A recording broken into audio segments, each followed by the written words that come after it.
Hello and welcome to Prime Business. My name is Emma Davis. There is growing support to generally exclude short-term debt from the restructuring perimeter. That's according to a progress report by the International Monetary Fund. This means Treasury bills will not be affected by any debt restructuring, despite the rising interest rates. There is more in this report.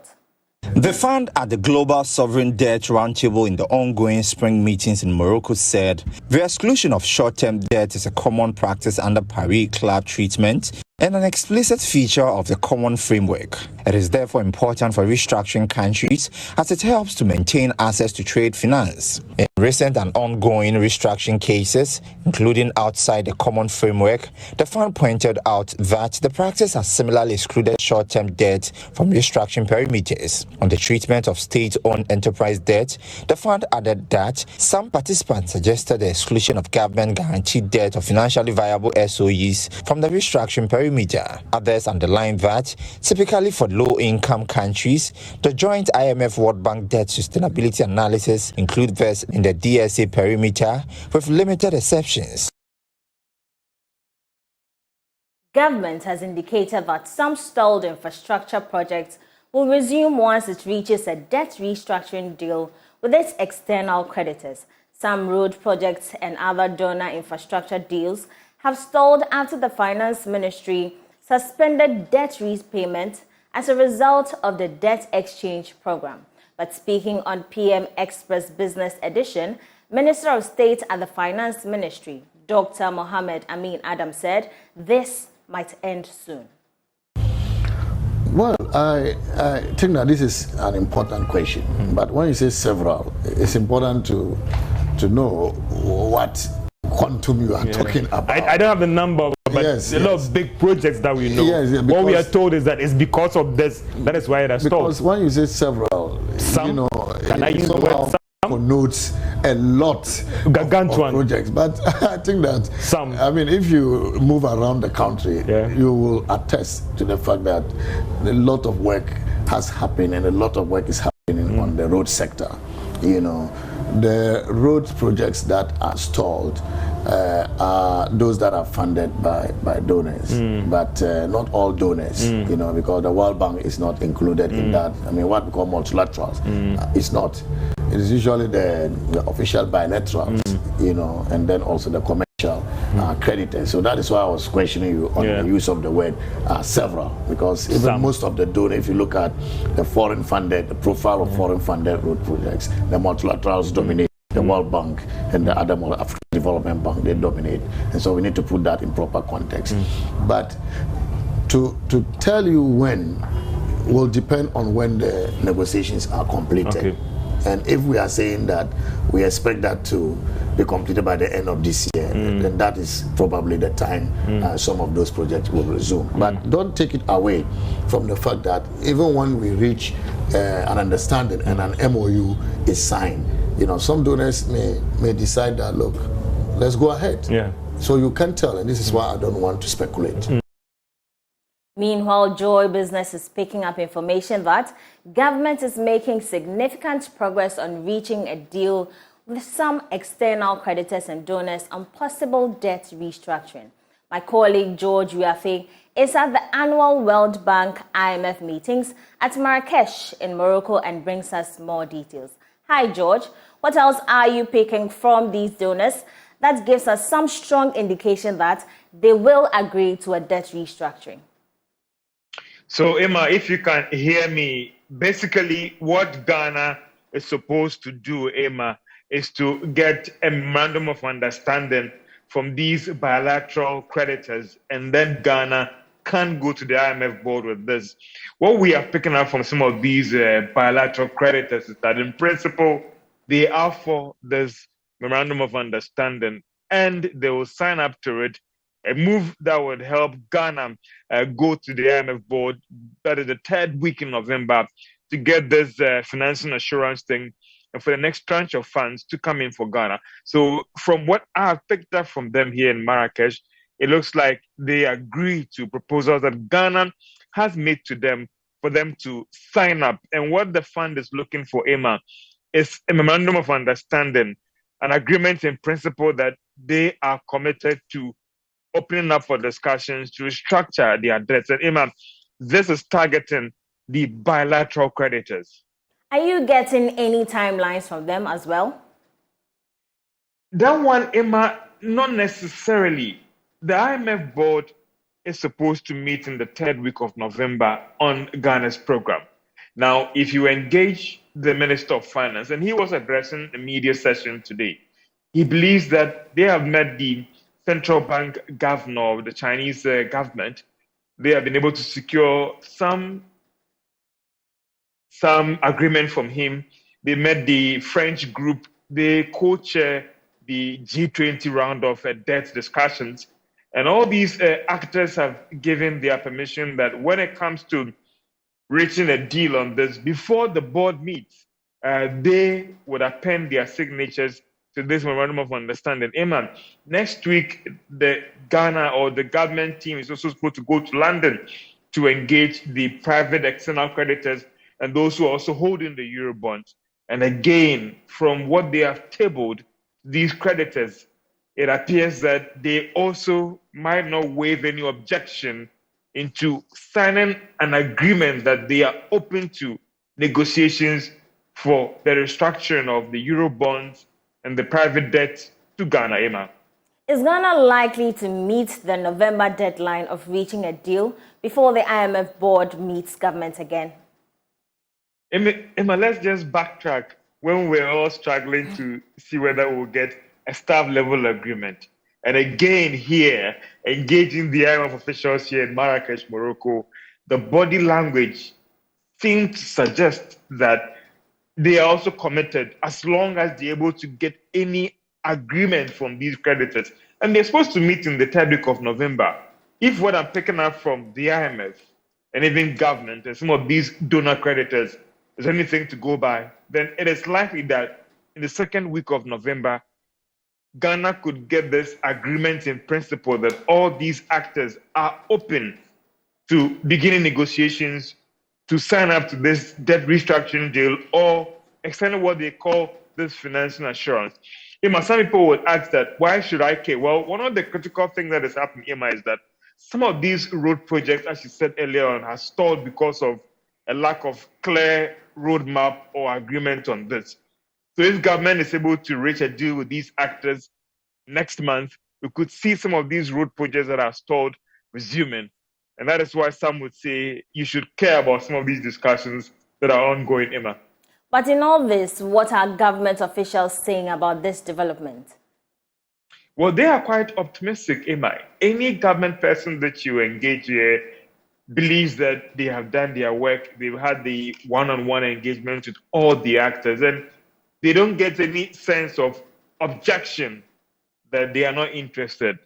And if those commitments from these actors are anything to go by, they believe that they are on their way to get the next tranche of funds. And also all these actors committing to sign the memorandum of understanding when it comes to the financial assurance and participating in Ghana's quest to restructure these external debts. My colleague George Riafe there, thank you very much. Now, Finance Minister Ken Ofori-Atta has indicated that meetings with China's central bank governor and the French governor have been very positive.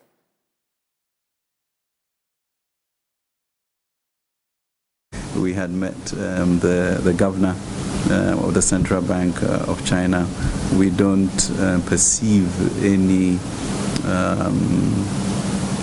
reluctance on their part to participate in this positively. Actually, within the past month, I think they are close to a resolution in Zambia, in Sri Lanka, and in Suriname. And so, following that trend, we do expect them to cooperate with that, and it was very good assurance from them that they would do that. The T-bill rate, it's always a battle between growth and inflation, and therefore 38% is good because you've moved from 54 to 38. and that's what, maybe 18 or 16% reduction in such a short time. That is great effort. So the bank will continually have to balance the growth and T-bill agenda. Yes, we did meet with the French group who are co-chairs, and we also did meet with the governor of the Central Bank of China, who is a co-chair, and we are quite assured that they would be able to deliver what the IMF is looking for the board meeting to be successful on in the third week of November.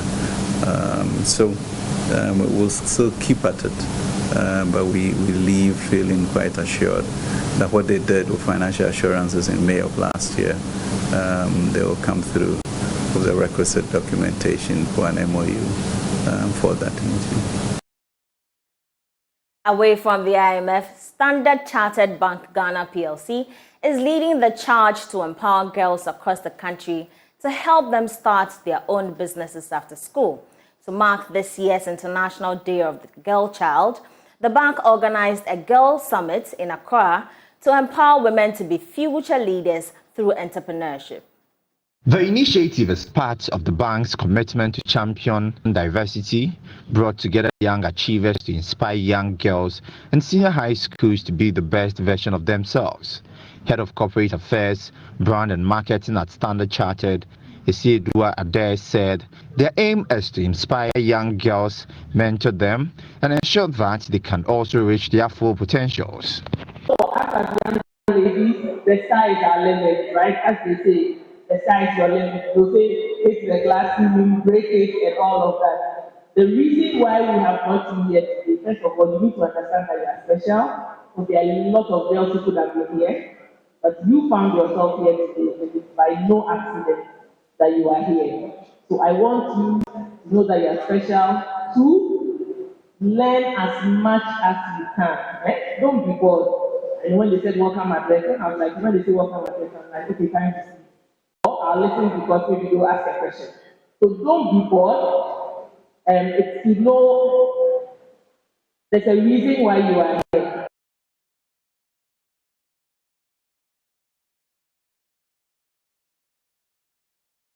Mining firm Anglo-Gold Ashanti says it will continue to invest in comprehensive training programs to enhance the skills of young people within its host communities.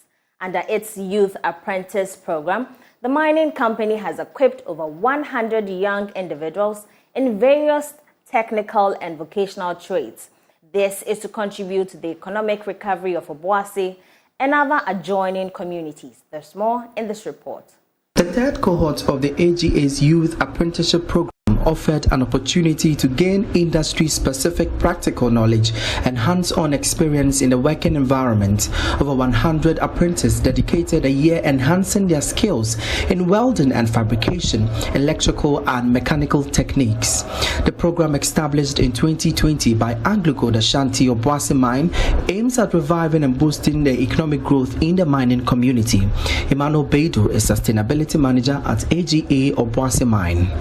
For the past 3 years, we have successfully trained about 100 to 400 youth from our communities in areas of mechanical technician, in areas of electrical technician, and then welding and fabrication, and other related skills which will enhance their employability. We are working with all stakeholders through this journey. We are optimistic that through this training, some of the youth will be able to set themselves up. And we have other interventions to support all those who are willing to set themselves up in the SME space. Through our economic development program, we are more than willing and committed to hold their hands and then support them. The program is part of the Skills Development and Entrepreneurship Program of the mining company's Socio-Economic Development Plan. The training was conducted in partnership with Mark Partners Training Institute, who provided resources to facilitate in-depth insights into related fields. Seth Quay is Managing Director of Mark Partners Training Institute. You represent the future of industry, and we are confident that you will make a significant impact not just in the mining sector, but also in the various other industries. However, it is crucial to emphasize that graduation is not the end of your journey. It's actually the beginning. The skills that you have acquired need continuous refinement. The time at our institute has provided a strong foundation, but it is essential to remain curious, committed to lifelong learning, and eager to seek practical experience in your chosen fields. Some beneficiaries shared the benefits enjoyed under the program. Before I joined, already I have mechanical engineering certificate from Takrady Technical University. In our tertiary institutions, though they teach us practical, but it's not enough. But when it comes to Anglo Gold Engineering Center, they teach you on what is on the job field, the real job. For Joy News, my name is Emmanuel Bright Kweko. New hub space created with the aim of supporting new tech startups with technology tools, platforms, and mentoring to help them scale and become enterprise ready has been established in the Techiman municipality of the Bono East region. Chief Executive Officer of AgricoHub, George Ntwibo says the project would, amongst other things, bring together innovators, inspire and build their skills, as well as support them with startup funding through the hub's new startup credit union. Anas Sabit has more. New AgricoHub space is designed to provide physical space that brings together researchers, creators, and innovators to nurture ideas into industry-changing products and services by helping develop entrepreneurial tech communities, inspire and build skills and networks among potential young entrepreneurs.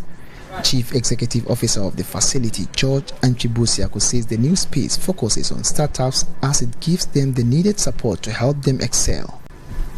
What we intend to do is that we want to run an organization that is not just a training space, but a hub that is there to actually provide the space for startups and young businesses to be able to have that peaceful environment to grow their businesses.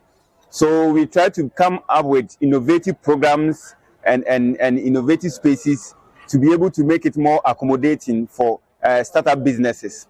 He noted that beyond the provision of this space to enable them nurture their ideas, the hub is also supporting new startups with funding support through its new startup credit union. As an organization, we are bringing out these products and services to be able to train, coach, and mentor startups and also help them by funding them. So we have, for the first time, introduced what we call Startups Cooperative Credit Union. That is a union of the startups that we are supporting. So after AgricoHub has trained them, giving them all the support through acceleration program, we move them to the cooperative so that the cooperative can also support them with funding. So that is how we have structured our operation coming into our new space.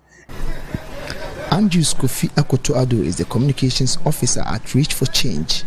He is optimistic that the new space will go a long way to help young people and enterprise support players to help them excel in the entrepreneurial space.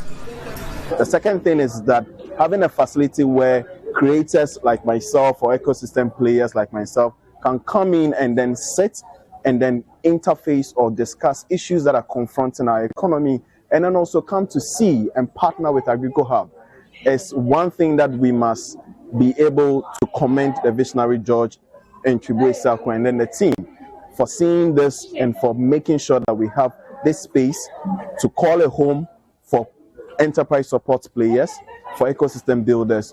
Whenever they want to come to Techiman to come and do something here, they have somewhere that they can come in and collaborate and work with the team here to drive this impact. For the founder of One Hive Ghana, who also serves as the director for gender, inclusivity and equity at the Ghana Hubs Network, Janat Isifu, young women need to identify their talents and take advantage of such innovation spaces scattered across the country. This will be my advice to women out there watching. I think you have the potentials, and I think there are a lot of challenges that need to be solved even when it comes to our development as women, and we are the only people that understands our issue. And so I'm calling all women on board, regardless of the situation or where you find yourself. You have a talent, you have an idea that is going to be very, very instrumental in developing the capacity of women, in supporting the community and also Ghana at large. And so this is the time to take the action. This is the time to move and put our ideas into action. Reporting for Joy News, Anas Sabit, Tichiman. Satellite TV provider HD Plus has kick-started an installer training program for ladies in the prison service as part of an economic empowerment initiative. The program is expected to unearth the technical talent of ladies in the service through the installation of the HD decoder and other satellite equipment. Here's more. The training forms part of an economic empowerment journey by the satellite TV provider HD Plus for Women in Society. The exercise afforded the ladies an opportunity to have a first-hand insight into the installation of the decoder as well as maintenance of the satellite equipment. Managing Director of HD Plus, Adelaide Abiel Williams, explains the importance of such projects to the economy. HD Plus, we believe that women have the ability to contribute to their social economic growth of the environment that they are in, if only they are given the support and the training to be able to do that. And so we decided to partner with the prison service. This is all in our quest to ensure that homes across Ghana have quality installations. So we decided to work with the Ghana Prisons leadership to focus on the women and bring them up to speed so that they could also deliver quality installation, satellite installation services to homes across the country. Director of Prisons in charge of services, DOP Patience Bafobone, urged the officers to take advantage of the training to empower themselves. This is purely digital. It is psyche. It makes you ahead of other women and even the men. Why don't you take advantage of it? So I will be monitoring those who are doing it, especially, I don't know how Madam Adelaide is going to do it, but we should have a way of monitoring those who are doing well. And then internally, we'll also see how it goes. After here, we intend to do it at the other sectors, maybe 4 more areas to get more women. So if you are promoting the thing internally, it's going to sharpen your marketing skill, not just for decoder. Some of the participants have been speaking to Joy Business on the initiative. It's very easy. Hitherto, I didn't know. There were certain things that your decoder will lose signal of, and you would think of going to the length and breadth of everywhere to look for somebody. But I realized that sometimes it's just something small and you are done with it. In fact, this program has imparted some knowledge as far as the installation of decoders are concerned. It's male-dominated area, but today if women have been called to come and participate and also be able to fix this, I think it's a kudos to the organizers. I must say that as I stand now, I can also fix a decoder and then also track it to see whether the signal is good. And this program that we just had has have a very good impact on me because it's going to help me control my channels so that my kids will not be exposed to other channels that are not of good interest for them. Certificates were issued to all the participating officers after the program. That's how we wrap up on Prime Business tonight. My name is Emma Davis. For more business news, log on to myjoyonline.com/business. Enjoy your weekend.